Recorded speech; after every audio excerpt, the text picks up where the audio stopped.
Stories. Seethapuram గ్రామంలో ఉదయం నుండి ఎడతెరపి లేకుండా కుండపోత వర్షం కురుస్తుంది. ఆ ఊరి మధ్యలో ఉన్న రామయ్య పెంకుటింటి అరుగు మీద కూర్చొని చలికి వణుకుతూ బయట కురుస్తున్న వానను చూస్తున్నాడు. లోపల మట్టిపోయి దగ్గర అతని భార్య సీతమ్మ వంట పనుల్లో నిమగ్నమై ఉంది. సీతమ్మా, ఓ సీతమ్మా, బయట చూడు గంగమ్మ తల్లి ఎలా కరుణిస్తుందో. ఈ వాన చూస్తుంటే నా మనసు ఎగిరి గంతేస్తుంది. ఎటు చూసినా పచ్చటి పొలాలు, చెరువులు నిండిపోయి మన ఊరు భలే కలకల్లాడుతుంది. కానీ ఈ చలిగాలికి నా ప్రాణం ఏదైనా వేడివేడిగా కమ్మగా తినాలని లాగుతుంది. అప్పుడెప్పుడో సంక్రాంతికి తిన్నాం, మళ్ళీ ఆ చేపల పులుసు వాసనే లేదు మన ఇంట్లో. అయ్యో నా రాత, మీకెప్పుడు తిండి అవే. ఉదయం నుండి ఈ వానకి ఇంట్లో పనులే తెమలడం లేదు. పెరట్లో కట్టెలు తడిసిపోయాయి. ఆ పొయ్యి వెలగక నేను కళ్ళు తుడుచుకుంటూ కూర్చుంటే మీకు వేడి వేడి చేపల పులుసు కావాలా? ఆయన ఈ కుండపోత వానలో చెరువు దగ్గరికి వెళ్ళి చేపలు పట్టే ధైర్యం ఎవరికుంటుంది? వాన తగ్గాక రేపో మాపో గాలం వేసి మీరే పట్టుకురండి, అప్పుడు వండి పెడతాను. అంతవరకు ఆ కిటికీ తలుపు మూసి కాస్త గొంగలు కప్పుకొని కూర్చోండి. అదేమిటే ఎప్పుడు ఇలాగే నిరుత్సాహపరుస్తావు? వాన పడుతుంటే ఆస్వాదించడం మానేసి కట్టెలు తెచ్చాయని, పొయ్యిలు వెలగలేదని గోల చేస్తావేంటి? ఈ పల్లెటూరి వాతావరణంలో మనకు మిగిలిన ఒకే ఒక సంతోషం ఈ వర్షం, మంచి తిండి మాత్రమే. అసలు ఈ వానికి వేడివేడి అన్నంలో కొరమైన చేపల పులుసు కలుపుకొని తింటే ఆ మజాయే వేరు. సరేలే, ఆ అదృష్టం ఎలాగో లేదు కానీ కనీసం ఆ జొన్న రొట్టెలేమైనా కాల్చు. రామయ్య నిరాశగా గొంగలు కప్పుకోబోతూ ఉండగా ఇంటి వాకిలి తలుపును ఎవరో గట్టిగా తట్టిన చప్పుడు వినిపించింది. తలుపు తీసి చూసేసరికి రామయ్యకు ఆశ్చర్యం వేసింది. వాళ్ళ దూరపు బంధువులు, పక్క ఊర్లో ఉండే సుబ్బారావు, అతని భార్య కాంతమ్మ పూర్తిగా తడిసిపోయి చేతిలో ఒక పెద్ద గోని సంచితో నిలబడున్నారు. అరెరెరే, నువ్వేంటి ఈ వానలో, అది ఈ సమయంలో? అసలు రాక రాక మా ఊరు వచ్చావు. ముందు ఆ లోపలికి రండి. మీరు రండి, ఏంటిలా తడిసిపోయారు? సీతమ్మ ఇట్రా, చూడు ఎవరొచ్చారో. ఏం చెప్పమంటావు బావా, ఈ వారికి మన ఊరు నుండి మీ ఊరికి వచ్చే మట్టి రోడ్డు బురదా గుంతలు, ఎద్దుల బండి కూడా నడవలేని పరిస్థితి. గొడువు తెచ్చుకున్నా ఈ గాలికి అది ఎగిరిపోయి ఎక్కడో పడింది. దారిలో వాగులు కూడా పొంగిపోతున్నాయి. అయినా సరే ఎలాగోలా ఈ బురదలో నడుచుకుంటూ మీ ఇల్లు పట్టుకుని మరీ వచ్చేసాం. అమ్మో కాందమ్మొదిరా, ఎంత తడిసిపోయారు! అసలు ముందు లోపలికి వచ్చి పొడి బట్టలు మార్చుకోండి. ముందు ఆ తడి బట్టలతో అలా నిలబడకండి, చలికి జ్వరం వస్తుంది. ఏమండి, ఆ సంచి తీసుకోండి వాళ్ళ చేతిలో నుండి. అది ఎంత బరువుందో పాపం. ఏం పర్వాలేదులే సీత, వానలో తడవడం మన పల్లెటూరి వాళ్ళకు కొత్త ఏం కాదు కదా. పొలాల్లో కాలువల దగ్గర రోజు తడిసే వాళ్ళమే. ఈ వాన దేవుడికి మన కష్టాలేం తెలుసు. ఆ సంచి కాస్త జాగ్రత్తగా పట్టుకో. అందులో ఉన్నవి మామూలు వస్తువు కాదు, ప్రాణానికి ప్రాణమైనవి. అంత బరువు ఉన్నది? ఈ వానలో ఇంత బరువు మోసుకొని పక్క ఊరు నుండి కాలి నడకడ ఎందుకు వచ్చారు? అసలు వస్తున్నామని ఒక మాట మా పాలేరుతో కబురు పెట్టినా నేను బండి కట్టుకొని వచ్చి మరి తీసుకుని వచ్చేవాడిని కదా. ఎందుకంత శ్రమ పడ్డారు? అదే బావా అసలు విషయం. నిన్న రాత్రి మా ఊరి పెద్ద చెరువు అలుగు పారుతోంది. ఆ నీటి ప్రవాహంలో గట్టు దగ్గర వల వేశాం. భలే పెద్ద పెద్ద కొరమైన చేపలు, బొమ్మిడాయిలు పట్టాయి. అవి చూడగానే నాకు వెంటనే నువ్వే గుర్తొచ్చావు. నువ్వు చేపల కూర ఎంత ఇష్టంగా తింటావో నాకు తెలుసు కదా. అందుకే అప్పటికప్పుడు బుట్టలో సర్దుకొని తెల్లవారుగానే బండి కట్టుకుని బయలుదేరాం. కానీ సగం దారిలో బండి చక్రం బురదలో కూరుకుపోయింది. ఇక లాభం లేదని సంచి భుజాన వేసుకుని నడిచి మరీ వచ్చేసాను. ఏంటి చేపల? అది మన పల్లెటూరి చెరువు కొరమైన చేపల? అరెరే, ఎంత మంచి పని చేసావు బావా. ఉదయం నుండి ఈ వారికి వేడిగా ఏదైనా తినాలని నా ప్రాణం కొట్టుకులాడుతోంది. సరిగ్గా సమయానికి వచ్చావు. అమృతం లాంటి చేపలని తీసుకొని వచ్చావు. సీతమ్మ విన్నావా, ఈరోజు మన ఇంట్లో పండగే. అవును సీతమ్మ, ఊరు నుండి బయలుదేరే ముందే వాటిని బూడిద వేసి శుభ్రంగా కడిగి కాస్త పసుపు, ఉప్పు రాసి మరీ కట్టి తెచ్చాను. ఈ వానాకాలంలో ఇలాంటి మంచి చేపలు దొరకడం చాలా అరుదు కదా. అందుకే ప్రాణం పోయినా సరే ఈ వానలో ఈ చేపలు పాడవకుండా మీ దాకా తీసుకురావాలని పట్టుబట్టి మరీ వచ్చాం. ఎంత మాట అన్నారు వదిన, మీరు మా ఇంటికి రావడం మాకెంత సంతోషమో. మీ అభిమానానికి నేను చాలా రుణపడి ఉన్నాను. ముందు ఆ బట్టలు మార్చుకోరండి, నేను అప్పట్లోగా ఈ చేపల్ని కడిగి మట్టి కుండలో కూరకన్నీ కూడా సిద్ధం చేస్తాను. ఈ రోజు మీరు మా ఇంట్లో కమ్మటి భోజనం చేసి హాయిగా విశ్రాంతి తీసుకోవాలి. ఏవండి, మీరు అన్నయ్య గారికి దోవతి, కండువా ఇవ్వండి. అలాగేనమ్మా సీతమ్మ. ఈ మట్టి రోడ్ల మీద నడిచి నా నడుము వంకర్లు తిరిగిపోయింది. రావయ్య బావా, గట్టు మీద నడిచి నడిచి కాళ్ళు లాగుతున్నాయి. కాస్త వేడి నీళ్ళుంటే ఇవ్వు, ముఖం కడుక్కుంటాను. అలాగే బావా, నువ్వు ముఖం కడుక్కొని రా, మన అరుగు మీద కూర్చొని మాట్లాడుకుందాం. చాలా రోజులైంది మనం ఇలా కలుసుకుని. సుబ్బారావు, కాంతమ్మ బట్టలు మార్చుకుని కుదురుకున్నారు. వంటగది నుండి కొయ్య పొయ్యి మీద మట్టి కుండలో చేపల పులుసు ఉడుకుతున్న సువాసన ఇల్లంతా వ్యాపిస్తుంది. కాంతమ్మ వంటగది దగ్గరికెళ్లి సీతమ్మతో మాటలు కలిపింది. సీతమ్మ, కూర వాసన భలే గుమగుమలాడుతోంది. చింతపండు పులుసు బాగానే పోసావా? మన పల్లెటూరి చేపలకి కాస్త పులుపు కారం గట్టిగా పడితేనే రుచి వస్తుంది. ఉల్లిపాయలు పచ్చిమిర్చి దోరగా వేయించావా లేదా? అన్నీ బాగానే వేశాను వదినా. మీరు తెచ్చిన చేపలు చూస్తుంటేనే చాలా తాజాగా ఉన్నాయి. ఇలాంటి చేపలు మట్టి కుండలో వండితే రుచి తానంతటా అదే వస్తుంది. మీరు చెప్పినట్లే పాత చింతపండు పులుసు తీసి పోశాను. కారం కూడా మొన్ననే రోట్లో దంచిన గుంటూరు కారం వేశాను. పొయ్యి మీద మంట సన్నగా పెట్టి ఉడికిస్తున్నాను. అప్పుడే ఆ ముక్కకు ఉప్పు కారం పట్టి కరిగిపోతుంది. అదే అదే సీతమ్మ, అసలు రహస్యమంతా ఆ మట్టి కుండలో మంటలోనే ఉంటుంది. ఆ కట్టెల పొయ్యి మీద వండిన వంట రుచి ఎక్కడా రాదు. నీ చేతి వంట బాగుంటుందిలే. ఆ వాసన చెబుతోంది నీ వంట తీరుని. మా ఆయనకు నీ చేతి వంట అంటే చాలా ఇష్టం. మీరు మరీ పొగడకండి వదిన. మీరు తెచ్చిన ప్రేమ ముందు నా వంట ఎంత? ఆయన మీరేంటి వదిన, ఈ వయసులో ఈ వారలో అంతంత దూరం నడిచి వచ్చారు. ఆరోగ్యం చూసుకోవాలి కదా. ఏం చేస్తాంలే సీతమ్మ, అభిమానం అడ్డుపడింది. మీ బావగారికి రామయ్య బావంటే ప్రాణం కదా. ఈ చేపలు చూడగానే ఆయన ఆనందం తట్టుకోలేకపోయాడు. సరేలే, ఆ గరిట ఇలా ఇవ్వు, నేను కూడా కాస్త సాయం చేస్తాను. అటువైపు అరుగు మీద రామయ్య సుబ్బారావు కూర్చొని ముచ్చట్లు పెట్టుకున్నారు. బయట వాన సన్నగా జల్లులా మారింది. ఏంటి బావా, మీ ఊర్లో వ్యవసాయం పనులు ఎలా సాగుతున్నాయి? ఈ ఏడు వానలు బాగానే పడుతున్నాయి కదా, చెరువులన్నీ నిండిపోయి ఉంటాయి. అవును బావా, గంగమ్మ తల్లి ఈ ఏడు కరుణించింది. మన 2 ఊర్ల చెరువులు మత్తడి దత్తుకున్నాయి. నా పొలంలో మొన్ననే వరి నాట్లు వేశాను. అంతా బాగుంటే ఈ ఏడు మంచి దిగుబడి వస్తుంది. నీ పొలం సంగతి ఏంటి బావా? నా పొలం కూడా నాట్లు పడ్డాయి బావా. పాలేరులో నిన్నటి వరకు పొలంలోనే ఉండి పనులు ముగించారు. ఈ వాన పడడం వల్లే మన రైతుల బతుకులు కాస్త పచ్చగా ఉన్నాయి. అయినా ఈ వానకి చలి, లోపల ఆ కూర వాసనకి ఆకలి 2 పెరిగిపోతున్నాయి. ఇంకా ఎంతసేపు పడుతుందో వంట పూర్తి కావడానికి. సీతమ్మ లోపల నుండి అరుస్తూ, ఇదిగో అయిపోయింది. మీరంతా వెళ్లి చేపల మీద కూర్చోండి. నేను కంచాలు తీసుకొని వస్తాను. వేడి వేడి అన్నం, కొరమేను చేపల పులుసు, బొమ్మిడాయ వేపుడు అన్ని సిద్ధంగా ఉన్నాయి. అందరూ లోపల చావడిలో చాప మీద కూర్చున్నారు. సీతమ్మ పెద్ద పెద్ద కంచు కంచాల్లో వేడి వేడి అన్నం వడ్డించి అందులో ఎర్రగా నిగనిగలాడుతున్న చేపల పులుసు వేసింది. ఆ పులుసు కలుపుకొని తింటుంటే రామయ్య ముఖంలో వర్ణించలేనంత ఆనందం కనిపించింది. ఆహా, ఏమి రుచి సీతమ్మ! ఈ రోజు నువ్వు వండిన వంటకి సాటి ఏదీ లేదు. సుబ్బారావు బావా, నువ్వు తెచ్చిన ఈ చేపలు అమృతంలా ఉన్నాయి. అసలు ముళ్ళు కూడా ఏమీ తగలడం లేదు. కంట మామూలుగా లేదు బావా. చాలా రోజుల తర్వాత నేను ఇంత కమ్మటి భోజనం చేస్తున్నాను. నా ప్రాణం లేచొచ్చింది. చాలా సంతోషం బావా. నువ్వు అలా తృప్తిగా తింటుంటే నా కడుపు నిండిపోతుంది. ఆ చేపలు పట్టుకోవడానికి రాత్రంతా ఆ చలిలో నేను పడిన కష్టం మొత్తం ఈ ఒక్క మాటతో తీరిపోయింది.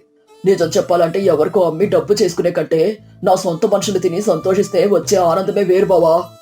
నువ్వు చెప్పింది 100కి 100 నిజం బావా. మన పల్లెటూరి మనుషుల మనసులు ఎప్పుడూ స్వచ్ఛంగానే ఉంటాయి. ఒకరికొకరు పెట్టుకుని తినడంలో ఉన్న తృప్తి ఎక్కడా దొరకదు. మీరెంతో అదృష్టవంతులు బావా. మీ ఊరి చెరువులో ఇన్ని మంచి చేపలు దొరుకుతున్నాయి. అవును రామయ్య అన్నయ్య, కాని మట్టిని నమ్ముకొని బ్రతికేవాళ్ళం. మాకు ప్రకృతి సహకరిస్తేనే పండుగ, లేదంటే పస్తులే. కాని ఎంత కష్టం వచ్చినా ఆ ఊరిని వదిలి వెళ్ళలేము. మా ప్రాణమంతా ఆ ఊరి చెరువు, ఆ పొలాల చుట్టూనే తిరుగుతూ ఉంటుంది. ఎంత కష్టపడినా సాయంత్రం ఇంటికెళ్ళి ఈ గుప్పెడన్నం ఇలా తృప్తిగా తింటే ఆ రోజంతా పడ్డ కష్టం మర్చిపోతాం. అది నిజమే వదిన. మనిషికి మనసు ప్రశాంతంగా ఉంటే అదే పెద్ద ఆస్తి. మీరు కూడా ఇంకాస్త వేసుకోండి. ఏమండి, ఆ చేప ముక్క వేయండి. అలాగే సీతమ్మ.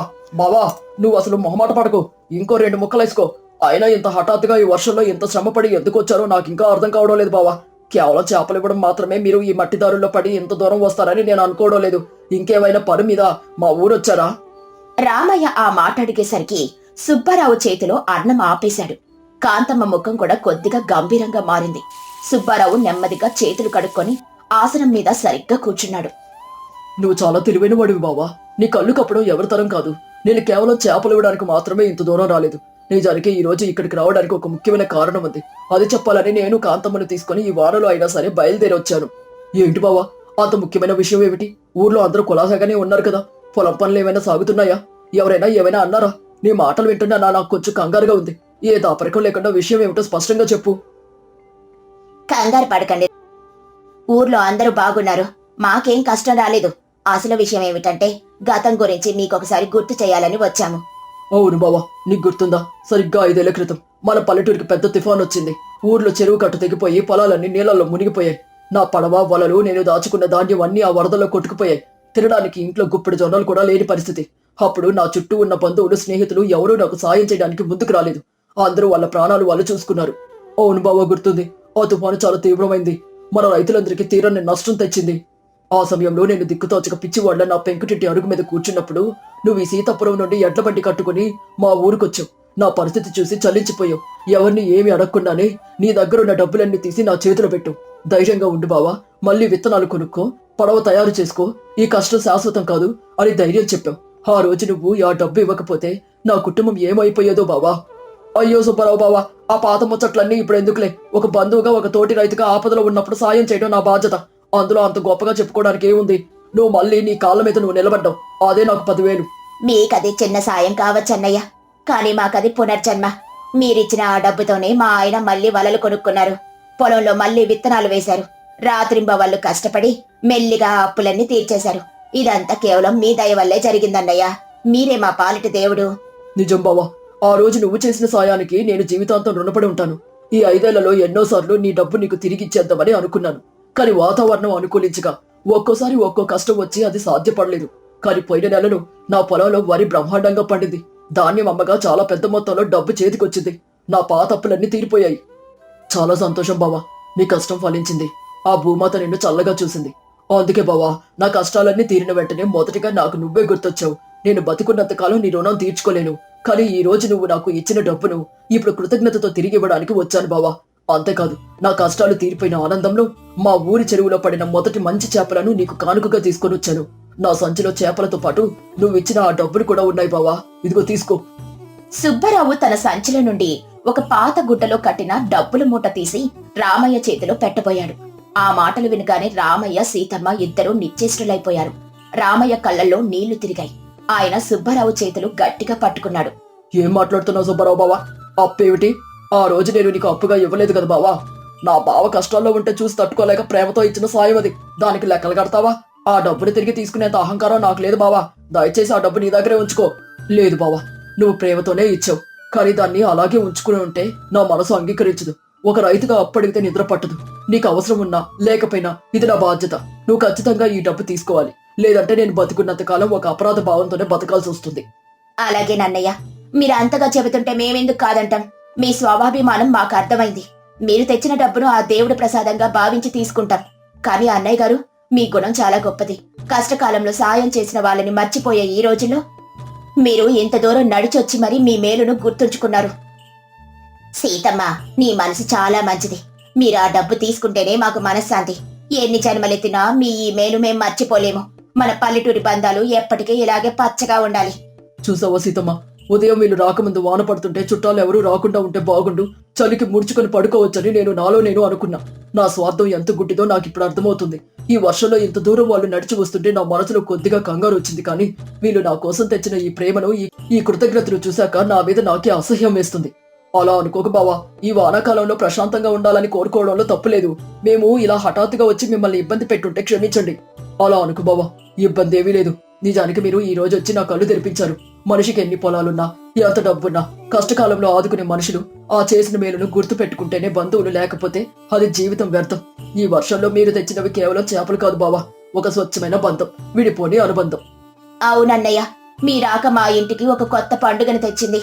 రామయ్య గారు చెప్పినట్లు ఈ రోజు మేం తిన్నది కేవలం చేపల కూర కాదు, మీ ప్రేమాభిమానాలను. ఈ వర్షం ఎలాగైతే నేలను చల్లబరుస్తుందో మీ మాటలు మా మనసులను అలాగే చల్లబరిచాయి. మీ ఇద్దరి మాటలింటుంటే మాకు కడుపు నిండిపోయింది సీతమ్మ. ఇక మేము ఎప్పుడు ఏ మొహమాటం లేకుండా మీ ఇంటికి వస్తాం. మీరు కూడా పండుగకి తప్పకుండా మా ఊరికి రావాలి. మనం అందరం కలిసి ఆ పచ్చటి పొలాల్లో సరదాగా గడుపుదాం. తప్పకుండా వదినా, వచ్చే సంక్రాంతికి మేము ఖచ్చితంగా మీ ఊరికి వస్తాం. సుబ్బారావు బావా, బయట చూడు, వాన ఇంకా జోరుగా పడుతూనే ఉంది. ఈ రాత్రికి మీరు ఇక్కడే మా ఇంట్లో ఉండిపోండి. ఈ వర్షంలో మట్టి రోడ్ల మీద ప్రయాణాలు వద్దు. రేపు ఉదయం తీరికగా ఎడ్ల బండి కట్టుకుని నేను మిమ్మల్ని మీ ఊర్లో వదిలిపెడతాను. ఈ రాత్రంతా మనం ఇలాగే కూర్చొని మన చిన్ననాటి ముచ్చట్లు, పాత ఊరి కబుర్లు అన్ని కూడా మాట్లాడుకుందాం.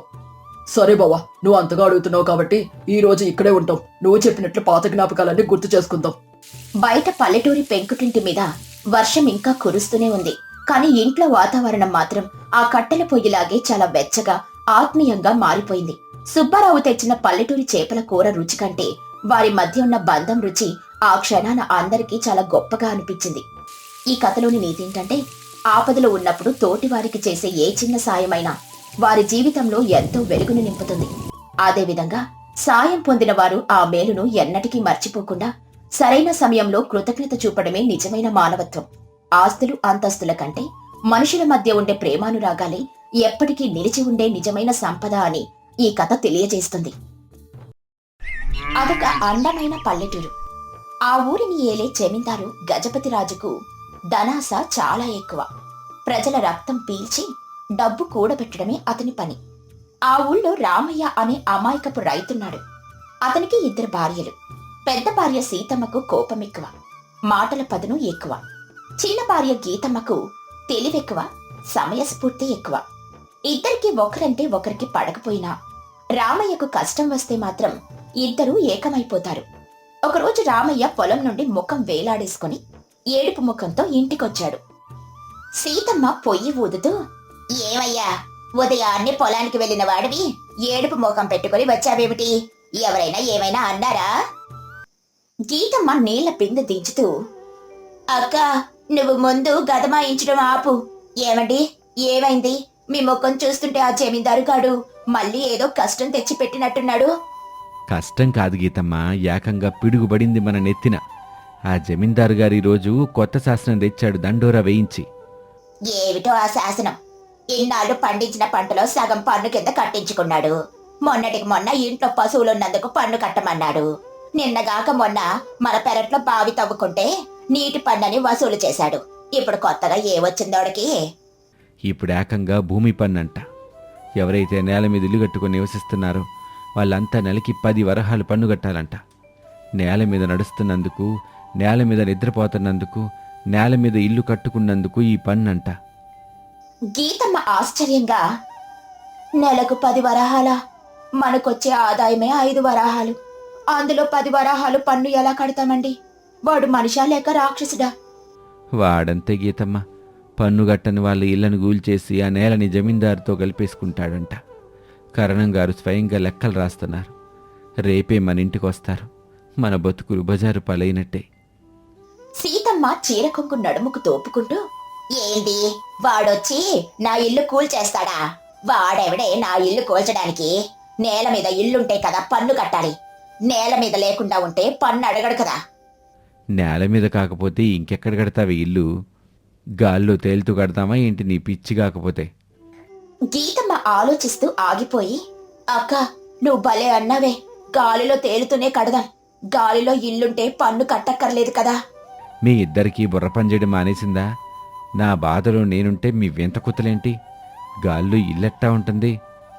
గాలిలో అంటే ఆకాశంలో కాదు బావా. మన పెరట్లో నీ ముత్తాతల నాటి పెద్ద మామిడి చెట్టు ఉంది చూసావా? దానికి 100 కొమ్మలు 1000 ఆకులు ఉన్నాయి. అది ఎంత గట్టిదంటే ఏనుగు కట్టినా కదలదు. మనం మన ఇల్లు పీకేసి ఆ చెట్టు పైన 2 పెద్ద కొమ్మల మధ్య చెక్కలతో అద్భుతమైన ఇల్లు కట్టుకుందాం.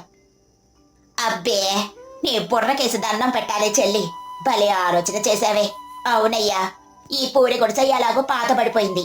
ఇది పీకేసి ఆ చెక్కలు, ఆకులు, గడ్డి తీసుకుని ఆ చెట్టు పైన ఇల్లు కడదాం. నేల మీద ఇల్లుండదు కాబట్టి ఆ రాక్షసుడికి పన్ను కట్టే పనే లేదు. ఏమోనే, జమీందార్ గారితో పెట్టుకుంటే మన ప్రాణాలకే ప్రమాదం వచ్చుద్దేమో. నువ్వు భయపడకు బావా. ఆ జమీందారు వాగుడికి మేము సమాధానం చెబుతాం. ముందా చెట్టు మీద ఇల్లు కట్టే ఏర్పాటు చూడు. ఆ రాత్రికి రాత్రే రామయ్య దంపతులు ముగ్గురు కలిసి పాత ఇల్లు పీకేసి తమ పెరట్లో ఉన్న అతిపెద్ద మామిడి చెట్టు మీదకు సామాన్లు చేర్చారు. బలంగా ఉన్న 2 కొమ్మల మధ్య ఒక చక్కటి చెక్క ఇల్లు నిర్మించుకున్నారు. కింద నుండి పైకెక్కడానికి ఒక నిచ్చెన పెట్టుకున్నారు. ఉదయం అయ్యేసరికి వాళ్ళ పాత ఇల్లు ఉన్న స్థలం ఖాళీగా చదురుగా అయిపోయింది. వాళ్ళు చెట్టుపైనున్న ఇంట్లో దర్జాగా కూర్చునున్నారు.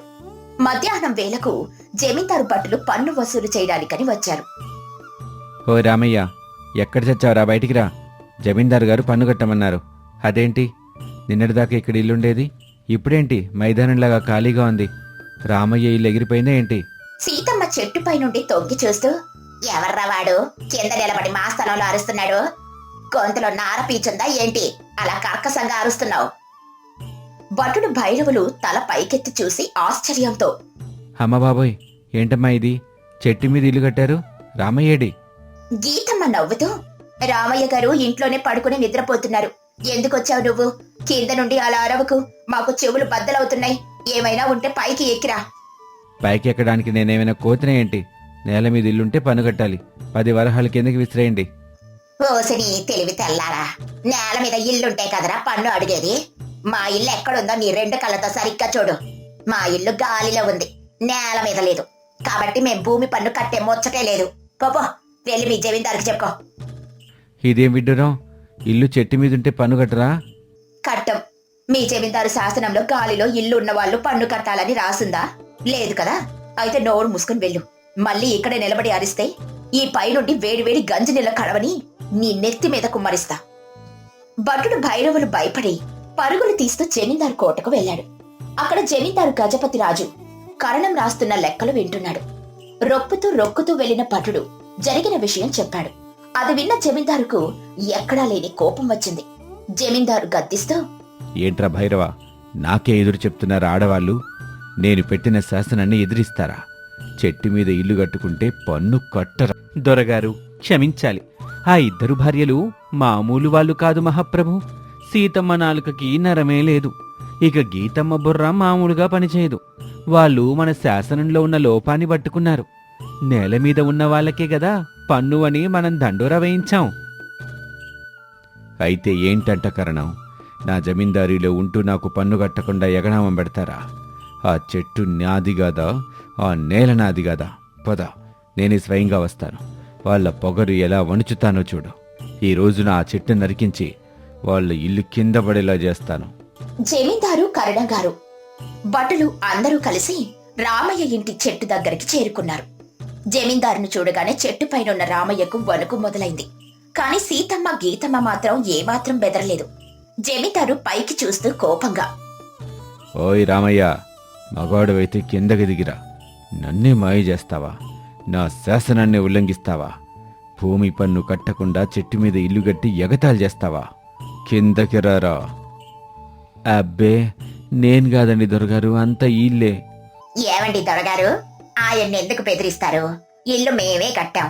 నేల మీద ఉంటేనే కదా పన్ను. మా ఇల్లు గాలిలో ఉంది, మేం పన్ను కట్టాం. మీరేం చేసుకుంటారో చేసుకోండి.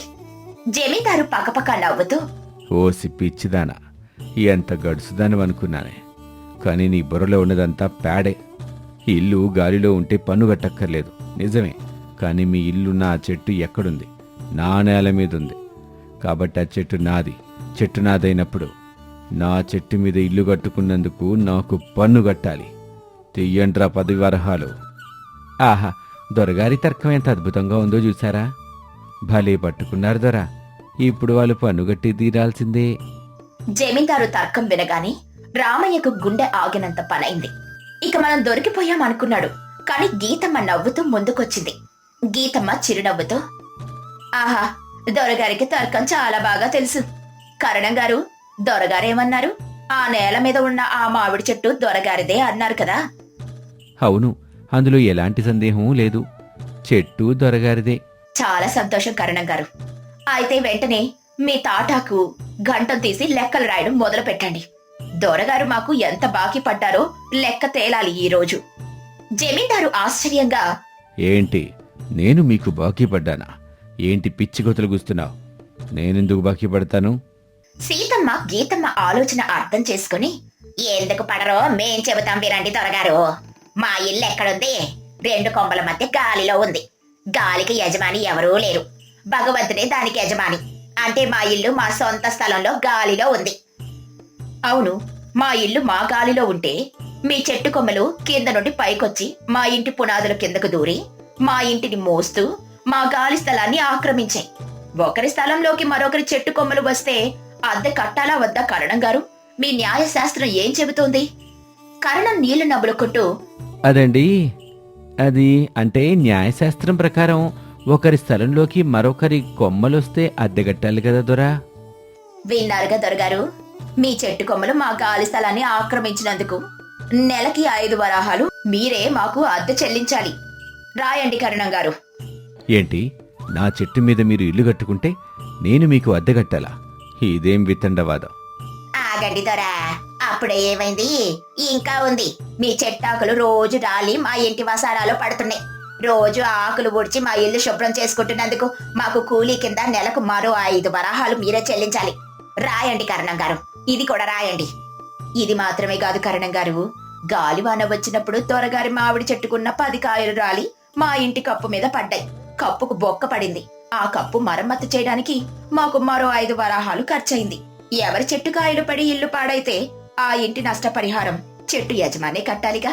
కాబట్టి ఆ 5 వరాహాలు కూడా మీ దొరగారే ఇవ్వాలి. కరణం గారు, ఇప్పుడు చెప్పండి, మొత్తం లెక్క ఎంత అయింది? కొమ్మలద్దె 5, ఆకులు ఊడ్చిన కూలి 5, కప్పు మరమ్మత్తు 5, మొత్తం 15 వరాహాలు. దొరగారు మాకు నెలకు 15 వరాహాలు బాకీ పడ్డారు. ఇప్పుడు దొరగారి పట్టులన్నీ పైకి పంపించండి. ఆ 15 వరాహాలు తీసుకొని మేం మా దారిన పోతాం. వాళ్ళ మాటలు వింటుంటే జమీందారుకు బుర్ర గిర్రునా తిరిగింది. తానడిగిన 10 వరాహాలు పన్నుపోయి వాళ్ళకే 15 వరాహాలు కట్టాల్సిన పరిస్థితి వచ్చింది. చుట్టూ ఉన్న ఊరి జనాలంతా వాళ్ళ తర్కానికి పకపకా నవ్వుతున్నారు. జమీందారుకు అవమానంతో ముఖం ఎర్రబడింది. జమీందారు అరుస్తూ, ఆపండి మీ పిచ్చి కూతలు. ఈ చెట్టుని నేను నా సొంత ఖర్చులతో నరికేస్తాను. అప్పుడు మీరు గాల్లో నుంచి కిందపడి నాశనం అయిపోతారు. భైరవ, తీసుకురా గొడ్డలి. ఇప్పుడే చెట్టు నరికేద్దాం.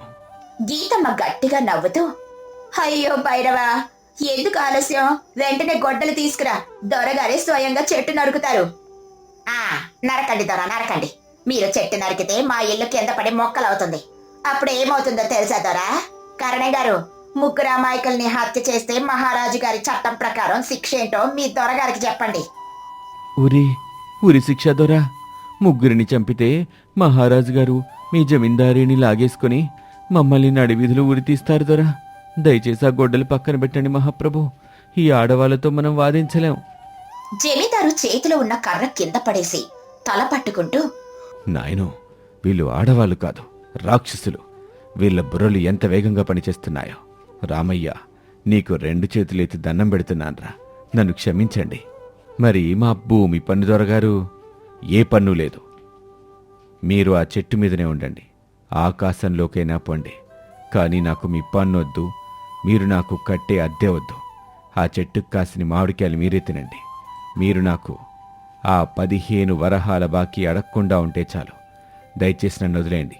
పద, వెళ్దాం కరణం అని చెప్పి జమీందారు తలదించుకుని అక్కడి నుండి పారిపోయాడు.